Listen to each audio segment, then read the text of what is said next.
think about it every night and day. I'm addicted, wanna jump inside your love.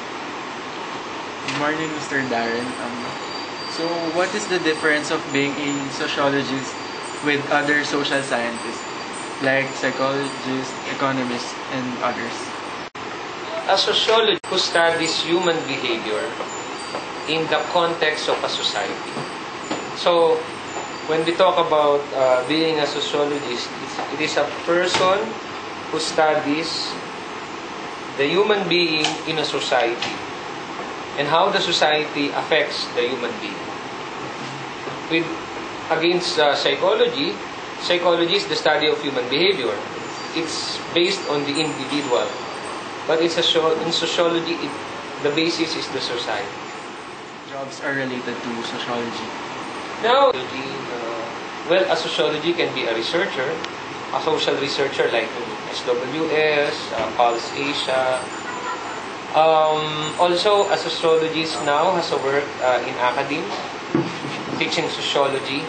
But primarily, we should be aware that a sociologist is a researcher because he is a person who studies human behavior in a society. And therefore, studying human behavior in a society means researching about it, generating facts, generating knowledge. And once he generates it, he has the responsibility to share it to others. That is why there is also a career for sociologists in the academic schools. So, for the last question, sir, what particular part of your job as sociologist do you like most? Well, I can consider myself as an accidental sociologist because my first and foremost interest is social psychology. But social psychology is really related with sociology. So, as a sociologist, siguro, I can consider bridging the gap between sociology and a student to be the most interesting part of sociology. Because it is translating sociological facts into sensible information that students would appreciate and understand. Kasi here in the academy, here in school, our audience are students.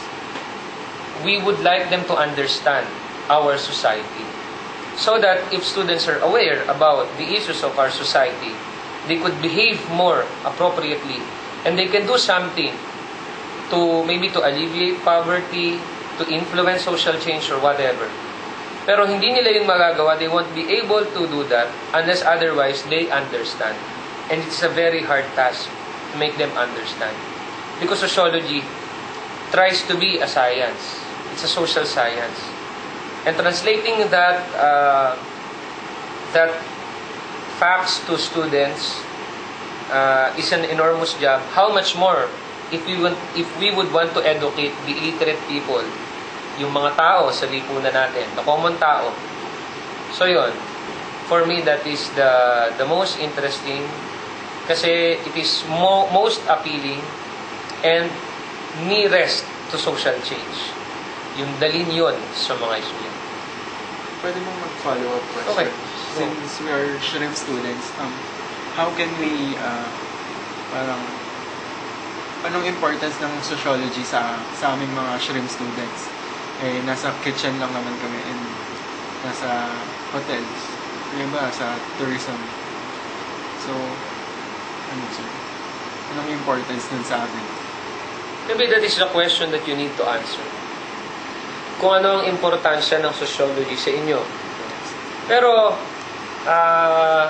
siguro, dahil interview naman to, I should answer your question. No?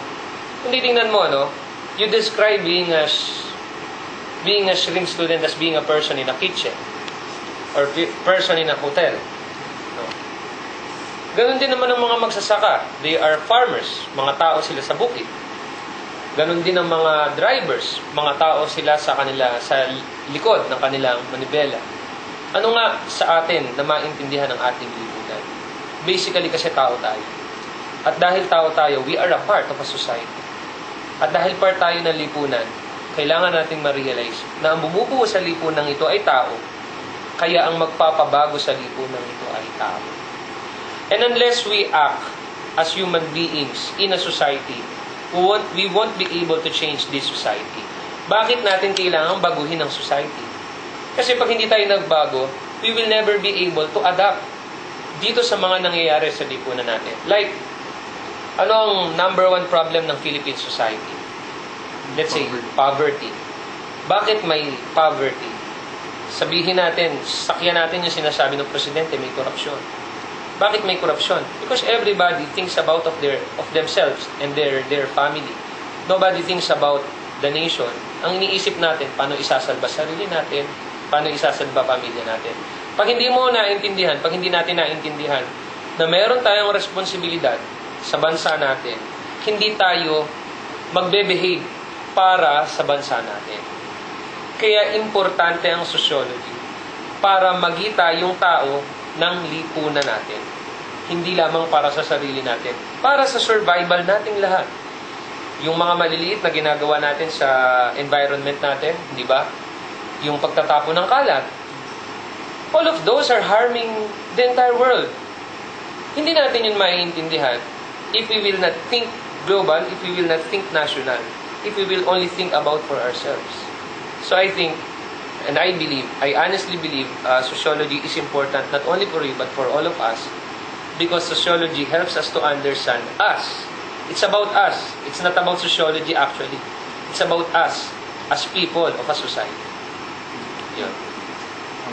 Sir, you said you're an accidental sociologist. So, sir, do you have any regrets from being a sociologist? Regrets? Well, ang regret ko lang ay I had known sociology just a little bit late. Pero hindi naman late kasi bata pa naman ako. Pero siguro ang regret ko ay hindi ko yun natutunan ng mas maaga. Erase you out of my memory.